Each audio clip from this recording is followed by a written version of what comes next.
Hello friends, welcome to our channel. இன்னைக்கு என்ன பார்க்க போகிறோம் அப்படின்னு பார்த்தீங்கன்னா, ரொம்பவும் பர்ஃபெக்டான ஒரு மெத்தடில் எப்படி ப்ளவுஸ் வந்து கட் பண்ணுறது அப்படின்னு தான் வந்து பார்க்க போகிறோம். அதுக்கு முன்னாடி நீங்கள் நம்ம சேனலை வந்து ஃபஸ்ட் டைம் பார்க்குறீங்க அப்படின்னா மறக்காமல் சப்ஸ்கிரைப் பண்ணி சப்போர்ட் பண்ணுங்கள். ஸ்டிச்சிங் பிடிக்கும் அப்படின்னாலும் ஒரு லைக் போட்டு பாருங்கள். இப்போ வாங்க வீடியோக்குள்ளார போகலாம். இப்போ பார்த்தீங்க அப்படின்னா வந்து நான் வந்து ஒரு 5 ப்ளவுஸ் வந்து ஓட்டுக்கா போட்டிருக்கேன், சாதா ப்ளவுஸு.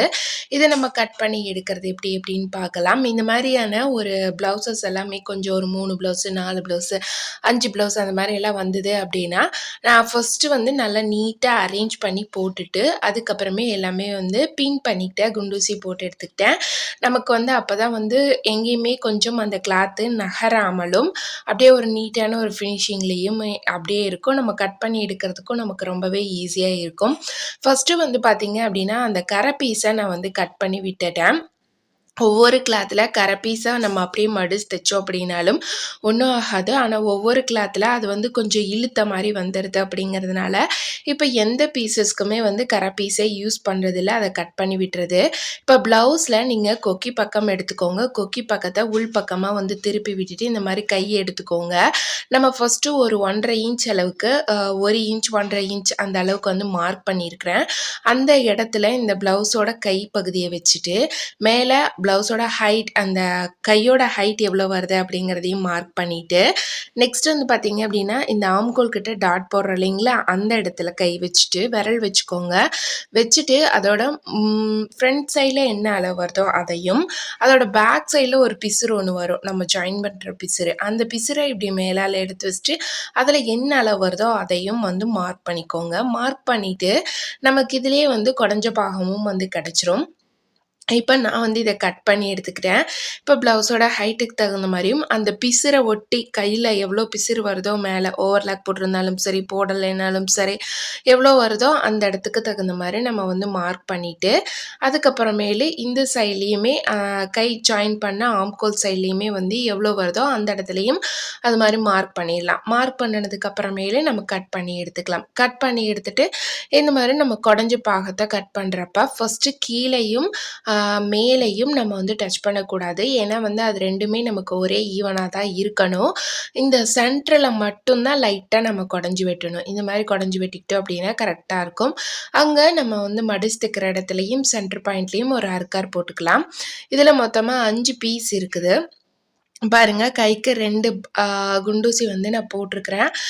2 3வது கலர், நெக்ஸ்ட் வந்து 4வது கலர், அதுக்கு அடுத்தது 5வது கலர். 5 கலர் வந்து நான் மொத்தமாக வந்து கட் பண்ணியிருக்கேன். இந்த மாதிரி நம்ம கட் பண்ணுறப்ப நமக்கு டைமிங்கும் வந்து ரொம்ப ரொம்ப சேவ் ஆகும். அதுக்காக தான். நெக்ஸ்ட்டு இப்போ நம்ம பேக் பார்ட் வந்து போட்டுடலாம். பேக் பார்ட் போடுறக்கு முன்னாடி பார்த்தீங்க அப்படின்னா, நான் எப்பயுமே திருப்பி அந்த சைட்லேருந்து தான் வந்து போடுவேன். ஏன்னா வந்து அந்த சைடில் கிளாத் வந்து ஒரு கிளாத் மட்டும் கொஞ்சம் முன்ன பின்னே இருக்குது அப்படிங்கிறதுனால நான் வந்து இந்த சைட்லேயே கையை முடிச்சுட்டு அதுக்கு அடுத்தது கண்டினியூவாக அப்படியே வந்து நான் போட்டுக்கிறேன். இந்த இடத்துல நம்ம வந்து ஒரு மடிக்கிறதுக்கு ஒரு 1.5 இன்ச் 2 இன்ச் நம்ம எந்த அளவுக்கு நமக்கு தேவையோ அதுக்கு தகுந்த மாதிரி நம்ம வந்து துணி வந்து விட்டுறலாம். விட்டதுக்கப்புறமேலே இப்போ ப்ளவுஸில் நீங்கள் வந்து பேக் பார்ட்டில் நம்ம சென்டர் பாயிண்ட் வந்து மார்க் பண்ணணும். அதுக்கு நீங்கள் வந்து பார்த்தீங்க அப்படின்னா ஃபஸ்ட்டு இந்த சைடு ஜாயின் பண்ணியிருக்கிற ரெண்டையும் ஒன்றா வச்சிங்க அப்படின்னா இதோட சென்டர் பாயிண்ட் வந்து கிடைக்கும். இங்கே பாருங்கள், இந்த சைட் ஜாயின் பண்ண ரெண்டையும் ஒன்றா வச்சு சென்டர் பாயிண்ட் எடுத்துருக்கிறேன். அதுக்கப்புறம் ஷோல்டர் ரெண்டையும் ஜாயின் பண்ணினோம் அப்படின்னா நமக்கு அந்த கழுத்தோட சென்டர் பாயிண்ட் வந்து கிடைக்கும். இந்த ஷோல்டர் ரெண்டையும் ஒன்று போல் ஒரே இதாக வச்சுட்டு நம்ம இந்த இடத்துல மார்க் பண்ணிக்கலாம். இப்போ பாருங்கள், இதுதான் இதோட சென்டர் பாயிண்ட்டு பேக் பார்ட்டோடது. இப்போ இந்த அளவை நம்ம அப்படியே இதில் மெஷர்மெண்ட் வச்சுக்கிறோம். கீழே இருந்து இந்த நெக் உயரம் வந்து எவ்வளோ வருது அப்படின்னு. அடுத்தது நம்ம ப்ளவுஸோட உயரம் எடுக்கிறதுக்கு இந்த டாட் பிடிச்சிருக்கிற பக்கத்தில் எடுத்துக்கிட்டோம் அப்படின்னா எடுத்துகிட்டு ஷோல்டரோட சென்டரில் வந்து வரும். இந்த மாதிரி ஷோல்டரோட சென்டரில் வச்சு மேலே வரையும் ரெடி அளவு ப்ளஸ் எக்ஸ்ட்ரா தையலுக்கான அளவையும் நம்ம வந்து போட்டுடலாம். போட்டதுக்கப்புறமேலே நம்ம வந்து மார்க் பண்ணிக்கலாம். இப்போ இது பேக் பார்ட்டோட இது. எனக்கே ஒரு டவுட்டு தான், ஃப்ரண்ட் பார்ட் வந்து எடுக்க முடியுமா அப்படின்னு. ஏன்னா இன்னும் கொஞ்சம் தான் வந்து கிளாத் இருக்குது அப்படிங்கிறதுக்காக ஆனா, இது எல்லாமே 1 மீட்டர் பிட்டு தான். 1 மீட்டர் பிட்டு தான். ஆ கொஞ்சம் அட்ஜஸ்ட் பண்ணி நம்ம வந்து எடுத்தரலாம். நமக்கு பார்க்கறக்கு தான் வந்து அப்படி இருக்குது. இப்ப நம்ம சென்டர் பாயிண்ட் மார்க் பண்ணோம் இல்லைங்களா? அந்த சென்டர் பாயிண்ட்ல கரெக்ட்டா இந்த மாரி வச்சுட்டு, இத நெக்க வந்து கொண்டு வந்தோம் அப்படின்னா, நமக்கு அந்த பேக்கோட கரெக்ட்டா அந்த நெக்கோட ஷேப் வந்து வந்துரும். அந்த நெக்கு வந்து அந்த கோட்டுக்கு மேலேயும் போக்கூடாது, கீழேயும் வரக்கூடாது. கரெக்ட்டா அந்த நெக்க ஒட்டியே வந்து வச்சுட்டு, நம்ம இந்த மாரி மார்க் பண்ணோம் அப்படின்னா, நமக்கு சரியா வந்துரும். ஒரு 1/4 இன்ச் மட்டும் நான் வந்து தள்ளிக்கிறேன். தள்ளிட்டு இந்த சைட்லயும் ஒரு 1/4 இன்ச் தள்ளிக்கிறேன். கை ஜாயின் பண்ற பக்கமும். ஏன்னா, அது 2மே நமக்கு தையல்ல போயிரும். கீழ இடுப்புக்கிட்ட இருந்து மேல வரையும், ஆம்கோல் வரையும் வர தையல் சரியா இருக்கா அப்படிங்கிறத பார்த்துட்டு, ஆம்கோலுக்கு ஒரு 1/4 இன்ச் தள்ளி மேல வந்து நான் ஒரு மார்க் பண்ணிக்கிறேன். ஆம்கோல் வளைவ கரெக்ட்டா எடுத்து வச்சுட்டு, அந்த இடத்துல 3 விரல் வச்சுட்டு, அந்த விரல்ல வந்து பேக் சைட் திருப்பி அப்படியே மார்க் பண்ணிடலாம். மார்க் பண்ணுனதுக்கு அப்புறமே இது கரெக்ட்டா இருக்கா அப்படிங்கிறத நம்ம ஸ்கேல் வச்சு இந்த மாரி கோடு போட்டு பார்த்துக்கலாம். பாருங்க ரொம்ப ரொம்ப ஈஸியான மெத்தட் தான். நான் வந்து சொல்லப்போனா ப்ளவுஸ் கட்டிங்க்கு டேப்பே வந்து யூஸ் பண்றதே வந்து கிடையாது.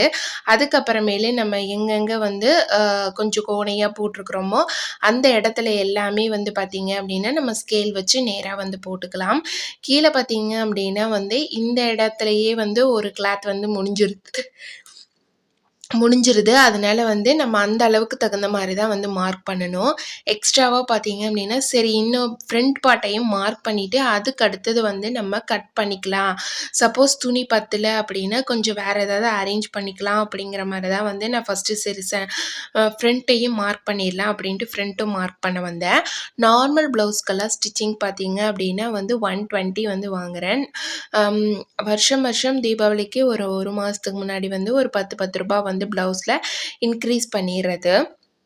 இப்ப நம்ம வந்து ஃப்ரண்ட் பார்ட் போடுறப்ப, ஃப்ரண்ட்டும் வந்து நேர் கட்டிங் தான் அப்படிங்கிறதுனால, ஃப்ரண்ட் பார்ட் போடுறப்ப எல்லா அளவுகளுமே வந்து சரியா இருக்கா, துணியெல்லாம் கவர் ஆயிருக்கா அப்படிங்கிறத ஒரு செக் பண்ணிட்டு, அதுக்கப்புறம் ஃபர்ஸ்ட்டு பார்த்தீங்க அப்படின்னா, நெக் போர்ஷன நான் வரைஞ்சுக்கிறேன். நெக் போர்ஷன் வரைஞ்சிட்டு, அதுக்கு அடுத்தது மேல கழுத்துக்கிட்ட வந்து வரைஞ்சுக்கிறேன். அதுக்கு அடுத்தது கொக்கி பட்டி வைக்கிற இடத்துல மேல இருந்து கீழ வரையும் கொக்கி பட்டி எவ்வளோ வருதோ அந்த அளவுக்கு வரைஞ்சுக்கலாம். அடுத்தது ஆம்கோலோட வளைவு கீழ வரையும் இந்த மாரி கரெக்ட்டா வச்சுட்டு, ஆம்கோலோட வளைவு வந்து எடுத்துறலாம். ஒரு சிலருக்கு இதுல வந்து டவுட் வந்து இருக்குது. நீங்க வந்து பேக் பார்ட்டு ப்ளவுஸ்ல கட் பண்றீங்க. ஃப்ரண்ட் பார்ட்டும் வந்து ப்ளவுஸோட அளவு வைக்கிறீங்க. ஆனா, இது 2ம் வந்து முடிக்கிறப்ப பேக் அண்ட் ஃப்ரண்ட்டையும் வச்சு நீங்க வந்து ஃபினிஷிங் பார்க்குறீங்க அப்படின்னு. ஏன்னா, இப்ப இந்த ப்ளவுஸ்ல பேக் பார்ட் எப்படி இருக்கு, ஃப்ரண்ட் பார்ட் எப்படி இருக்கு அப்படின்னு நம்ம வந்து பார்த்துர்றோம். ஆனா வந்து நம்ம தைக்கும்போது அந்த ம் அது கரெக்ட்டா வரணும் இல்லைங்களா? சரியா வரணும்ல, அதுக்காக தான். இப்ப இதோட சென்டர் பாயிண்ட் வந்து பாத்தரலாம். மேல ப்ளவுஸ்லேருந்து வச்சுட்டோம் அப்படின்னா, ஷோல்டர்ல சென்டரா வச்சுட்டு கீழ கொண்டு வந்தோம் அப்படின்னா, நமக்கு வந்து இதோட உயரம் வந்து முன்பக்க உயரம் வந்து கிடைச்சிரும். கீழ வரையும் வந்து ஒரு டர்னிங்ல மட்டும் கொஞ்சம் கிராஸா வந்து கீழ ஒரு 1/4 இன்ச் தள்ளி மார்க் பண்ணிக்கிட்டோம்னா போதும். அதே மாரி இந்த சைட்லயும் வந்து ஆம்கோல் கிட்ட இருந்து மேல இருந்து கீழ வரதுக்கு ஒரு 1/4 இன்ச் தள்ளி மார்க் பண்ணாவே நமக்கு சரியா இருக்கும். இவ்வளோதான் ஃப்ரெண்ட்ஸ் ப்ளவுஸோட கட்டிங் மெத்தடே. இந்த சைடில் மீதி இன்னும் கொஞ்சம் கிளாத் இருக்குது. அந்த கிளாத் வச்சு நம்ம வந்து பட்டிக்கும் மார்க் பண்ணிக்கலாம். சரியாக போயிடும். இப்போ இதை நம்ம வந்து கட் பண்ணி எடுத்துடலாம். இப்போ பேக் பார்ட்டும் கட் பண்ணி அளவு போட்டாச்சு. ஃப்ரண்ட் பார்ட்டும் அளவு போட்டாச்சு.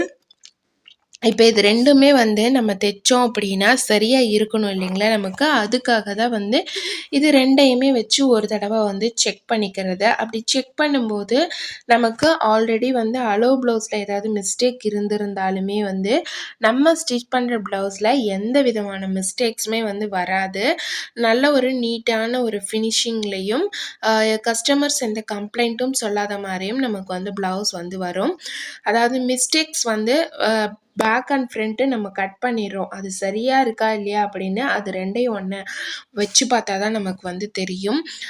அது 2ம் ஒண்ணா வைக்கும்போது அதில் ஏதாவது அட்ஜஸ்ட்மெண்ட் பண்ணுற மாதிரி இருக்குது அப்படின்னா நம்ம கையோட வந்து பண்ணிக்கலாம். அப்போ தான் நமக்கு வந்து அந்த ஷோல்டர் ஜாயின் பண்ணுறது, முன்பக்கம் கழுத்து லூஸ் வராத ப்ராப்ளம், நெக்ஸ்ட் வந்து அந்த ஆம்கோல் கிட்ட ப்ளஸ் போட்ட மாதிரி வர்றது, இந்த மாதிரி நம்ம பண்ணுற மிஸ்டேக்ஸ் எல்லாமே இது சரியா இருக்கா அப்படின்னு நம்ம செக் பண்ணாதனால தான்.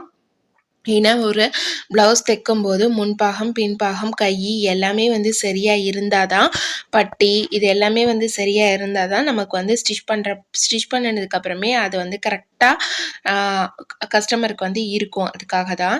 இப்போ நம்ம வந்து முன்பாகம் வந்து கட் பண்ணியாச்சு. அடுத்தது மார்க் பண்ண மாதிரியே வந்து இப்போ நம்ம பேக் பார்ட்டையும் கட் பண்ணி எடுத்துடலாம். கட் பண்ணி எடுத்ததுக்கு அப்புறமேலே நம்ம வந்து இது ரெண்டும் ஒன்று போல் இருக்கா அப்படிங்கிறத ஒரு தடவை வந்து வச்சு செக் பண்ணி பார்த்துக்கலாம். இப்போ பாருங்கள், நான் 5 பீஸையும் ஒட்டுக்கா தான் போட்டு கட் பண்ணுறேன். என்னால் வந்து இந்த கிளாத் வந்து கொஞ்சம் மெல்லிஸாக தான் இருக்குது அப்படிங்கிறதுனால நான் 5ஐயும் ஒட்டுக்கா போட்டுட்டேன். ஒரு சில ப்ளவுசஸ் எல்லாமே வந்து ரொம்ப மொத்தமாக இருக்கிற மாதிரி இருக்கும். அப்படி இருந்தது அப்படின்னா நம்மளால ஒரு 3 ப்ளவுஸ் அந்த மாதிரி தான் வந்து 3 4 அந்த மாதிரி தான் வந்து கட் பண்ண முடியும். இப்படி ஒட்டுக்கா கட் பண்ணிக்கிட்டோம் அப்படின்னாலும் நமக்கு வந்து ஒரு ப்ளவுஸ்க்கு ஒரு 10 நிமிஷம் அப்படின்னாலும் ஒரு 5 ப்ளவுஸ் அப்படின்னா நமக்கு இதுக்கே வந்து 50 நிமிஷம் வந்து போயிடும். அதனால நீங்கள் வந்து இந்த டைமிங்கை சேவ் பண்ணலாம். இந்த டைமிங்கில் நீங்கள் ஒரு ப்ளவுஸே வந்து ஸ்டிச் பண்ணி முடிச்சிடலாம். ஸ்டிச்சிங்கை பொறுத்தவரையும் எப்படி நம்ம வந்து கால்குலேட் பண்ணி ஸ்டிச் பண்ணுறோமோ அதுக்கு தகுந்த மாதிரி நம்ம வந்து ஒர்க்கை வந்து சீக்கிரமாகவும் குயிக்காகவும் முடிக்க முடியும். இப்போ நம்ம வந்து பேக் பார்ட்டையும் ஃப்ரண்ட் பார்ட்டையும் இதில் ஒன்று அரேஞ்ச் பண்ணிக்கலாம். அரேஞ்ச் பண்ணிவிட்டு இது சரியாக இருக்கா அப்படிங்கிறத வந்து பார்த்துக்கலாம். இப்போ ஃபஸ்ட்டு பார்த்தீங்க அப்படின்னா ஷோல்டர் கரெக்டாக இருக்கா அப்படிங்கிறத வந்து வச்சு பார்த்துக்கணும். இந்த ஷோல்டரும் இந்த பேக்கோட ஷோல்டரும் ஃப்ரண்ட்டோட ஷோல்டரும் ரெண்டும் கரெக்டாக இருக்கான்னு பார்த்துட்டு அடுத்தது இந்த முன்பாகம் கழுத்துக்கிட்ட வர பிளேஸ் அது ரெண்டுமே ஒன்று போல் இருக்கா அப்படிங்கிறத பாருங்கள். இப்போ பாருங்கள், இதில் வந்து பேக் பார்ட்டுக்கும் ஃப்ரண்ட் பார்ட்டுக்கும் வந்து கொஞ்சம் முன்ன பின்ன டிஃப்ரென்ஸ் வந்து இருக்குது. இதுக்கும் வந்து ஒரு 1/2 இன்ச் அந்த அளவுக்கு வந்து டிஃப்ரென்ஸ் வந்து இருக்குது. ஆம்கோல் வளைவு சுத்தமாகவே வந்து கம்மியாக தான் இருக்குது. அப்படிங்கிறதுனால நான் இன்னுமே வந்து எக்ஸ்ட்ராவாக கொஞ்சம் குடஞ்சி வெட்டிக்கிறேன். குடஞ்சி வெட்டிட்டு நம்ம வந்து ஆம்கோல் வளைவு சரியாக இருக்கா அப்படின்னு வந்து செக் பண்ணிக்கலாம். அளவு ப்ளவுஸில் இதை விட கொஞ்சம் மேலால் கூட இருக்கலாம். ஆனால் அவங்களுக்கு அந்த இடம் சுருக்கம் வர ஆரம்பிக்கலாம். ஆனால் நம்ம ஸ்டிச் பண்ணுறப்ப அந்த மாதிரி ஆம்கோல் வளைவில் எந்த சுருக்கமும் வரக்கூடாது அப்படிங்கிறதுக்காக தான். இப்போ பேக் அண்ட் ஃப்ரண்ட் பார்த்தீங்க அப்படின்னா ரெண்டுமே வந்து ஒன்று போல் இருக்குது. இதுலேயும் வந்து லைட்டாக இன்னும் கொஞ்சம் நம்ம குடஞ்சி வெட்டிக்கிட்டோம் அப்படின்னா கரெக்டாக இருக்கும். ஒரு சிலருக்கு பார்த்தீங்க அப்படின்னா லைட்டாக தான் குடஞ்சி வெட்டுற மாதிரி இருக்கும். பாடி இல்லாமல் இருக்கிறாங்க அப்படின்னா, ஒரு சிலர் கொஞ்சம் பாடியாக இருக்காங்க அப்படின்னா கொஞ்சம் அவங்களுக்கு அதிகமாக குடஞ்சி வெட்டுற மாதிரி இருக்கும். நெக்கோட ஷேப் ரெண்டுமே ஒன்று தான். ஆனால் இந்த சைடில் மட்டும் ஒரு 1/4 இன்ச் அளவுக்கு அவங்களுக்கு வந்து முன்னாடி வந்திருக்குது. அது அவங்களோட கட்டிங்லேயே அந்த மாதிரி தான் வந்து வந்திருக்குது ப்ளவுஸில். இப்போ பேக் அண்ட் ஃப்ரண்ட் ரெண்டுமே வந்து கரெக்டாக நம்ம அரேஞ்ச் பண்ணிக்கிட்டோம். நெக்ஸ்ட் வந்து பார்த்திங்க அப்படின்னா கொக்கிக்கும் வீக்கும் வந்து பீஸ் எடுத்துடலாம். இது இவ்வளோ லென்த் வந்து வருது. நெக்ஸ்ட் வந்து பார்த்திங்க இந்த லென்த்துக்கு வைக்கலாமா இல்லை வேறு பக்கம் பீஸ் எடுத்துக்கலாமா அப்படின்னு பார்த்தா இந்த கரை பீஸ் வந்து நமக்கு யூஸ்ஃபுல்லாக இருக்கும். அப்படிங்கிறதுனால இந்த கரை பீஸில் வந்து நான் கொக்கி பக்கத்துக்கும் பி பக்கத்துக்கும் வந்து கட் பண்ணி எடுத்துக்கிட்டேன். நெக்ஸ்ட்டு இதுக்கு நம்ம இன்னும் வந்து கொக்கி பட்டி வந்து கட் பண்ணணும். பெல்ட் கட் பண்ணிட்டோம் அப்படின்னா நமக்கு இதுக்கு வந்து கிராஸ் பீஸ் மட்டும் கட் பண்ணோம் அப்படின்னா நம்மளோட ஃபுல் ஒர்க்குமே வந்து கம்ப்ளீட்டு. இந்த மாதிரி ரொம்ப ரொம்ப ஈஸியான மெத்தடில் ப்ளவுஸ் கட்டிங் எப்படி பண்ணுறது அப்படிங்கிறதையும் வந்து ஆல்ரெடி நான் நிறைய வீடியோ வந்து ஷேர் பண்ணியிருக்கேன். நீங்கள் நம்ம சேனலை வந்து ஃபஸ்ட் டைம் பார்க்குறீங்க அப்படின்னா மறக்காமல் வந்து சப்ஸ்கிரைப் பண்ணி சப்போர்ட் பண்ணுங்கள். ஸ்டிச்சிங் பிடிக்கும் அப்படின்னாலுமே வந்து ஒரு லைக் போட்டு பாருங்கள். இப்போ பாருங்கள், நம்ம வந்து ஈஸியான மெத்தடில் அளவு ப்ளவுஸை மட்டுமே வச்சு பேக் பார்ட்டு ஃப்ரண்ட் பார்ட்டு கை பட்டி இது எல்லாமே வந்து மார்க் பண்ணி கட் பண்ணிட்டோம். இதே மெத்தடை நம்ம வந்து கட்டிங் பண்ணும்போதும் அதே மாதிரியே வந்து ஸ்டிச் பண்ணுறப்பையும் வந்து எல்லா அளவுகளும் சரியாக இருக்கா அப்படின்னு செக் பண்ணி தைக்கிறப்ப உங்களுக்கு 100க்கு 99% எந்த விதமான மிஸ்டேக்ஸுமே வந்து வராது. ஏதாவது ஒரு சில மிஸ்டேக்ஸ் நீங்கள் தெரியாமல் பண்ணிட்டா மட்டும்தான். இந்த மெத்தடை நீங்கள் வந்து ஃபாலோ பண்ணுங்கள். ரொம்ப ஈஸியான மெத்தடில் நீங்கள் வந்து ப்ளவுஸ் கட்டிங் பண்ணலாம். இப்போ தான் நீங்கள் வந்து ப்ளவுஸ் கட்டிங் கற்றுக்குறீங்க, இல்லை உங்களுக்கு எதுவுமே தெரியாது அப்படின்னாலும் நீங்கள் வெறும் அளவு ப்ளவுஸை வச்சு கூட இந்த மாதிரி வந்து கட் பண்ணி பார்க்கலாம். ரொம்ப ஈஸியான ஒரு மெத்தட் தான். நம்ம அளவு ப்ளவுஸில் மெஷர்மெண்ட் போடுறோம். ப்ளஸ் அதோடு வந்து பார்த்திங்கன்னா எல்லா சைடுமே கரெக்டான அளவில் வச்சுட்டு ஒரு 1/4 இன்ச்சு வந்து தையலுக்காக மட்டும்தான் வந்து சேர்த்தி விடுறோம். இது மட்டும்தான் இதோட ஃபார்முலா, வேறு எதுவுமே வந்து கிடையாது. ஆனால் எப்பயுமே நம்ம ப்ளவுஸை ஒன்று போல் ஒரே மாதிரி கரெக்டாக வந்து வைக்கணும். அதுதான் ரொம்ப ரொம்ப முக்கியம். இப்போ நான் இதை பட்டிக்கு இருந்த மீதி கிளாத்தை வந்து டபுளாக ஃபோல்டு பண்ணி போட்டிருக்கேன். ஃபோல்டு பண்ணிட்டு கீழே மடிச்சுக்கிறதுக்கு ஒரு 1/4 இன்ச் விட்டுட்டு அதே மாதிரியே வந்து மேலேயும் வந்து பட்டியிலிருந்து ஒரு 1/4 இன்ச் தள்ளி அந்த பிசிறு வர இடத்துல ஒரு 1/4 இன்ச் தள்ளி ஒரு மார்க் பண்ணிக்கிட்டு இந்த 2 சைட்லையுமே வந்து மார்க் பண்ணிவிட்டு இதை அப்படியே நம்ம வந்து குடஞ்சி வெட்டிடலாம். லைட்டா மட்டும் ஒரு 1/2 இன்ச் அளவுக்கு குடஞ்சு வெட்டினாலே போதும். ஒரு சிலருக்கு 1 இன்ச் அளவுக்கு, ஒரு 3/4 இன்ச் அந்த மாரி வந்து குடஞ்சு வெட்டுற மாரி இருக்கும். ஒரு சிலருக்கு வந்து லைட்டா குடஞ்சு வெட்டினாலே போதும். ஒரு சிலருக்கு பட்டி பார்த்தீங்க அப்டின்னா, ரொம்பவும் ஃப்ளாட்டா தான் இருக்கிற மாரி இருக்கும். அவங்கவங்களுக்கு தகுந்த மாரி நம்ம இத வந்து கட் பண்ணிக்கலாம். இப்ப இதில எல்லாமே வந்து கட் பண்ணியாச்சு. இந்த கட்டிங் மெத்தட் உங்களுக்கு ரொம்ப ரொம்ப யூஸ்ஃபுல்லா இருந்திருக்கும் அப்டின்னு நெனைக்கிறேன். நீங்க நம்ம சேனல வந்து ஃபர்ஸ்ட் டைம் பார்க்குறீங்க அப்டின்னா, மறக்காம வந்து சப்ஸ்கிரைப் பண்ணி சப்போர்ட் பண்ணுங்க. ஸ்டிச்சிங் பிடிக்கும் அப்டின்னாலும் வந்து ஒரு லைக் போட்டு பாருங்க. எத்தன பேத்துக்கு ஸ்டிச்சிங் பிடிக்கும்னு நானு தெரிஞ்சுக்கிறேன். எனக்கு என்னோட தொழில் ரொம்பவே பிடிக்கும். நெக்ஸ்ட் வீடியோல பார்க்கலாம் ஃப்ரெண்ட்ஸ். தேங்க்ஸ் ஃபார் வாட்சிங் ஃப்ரெண்ட்ஸ். பாய்.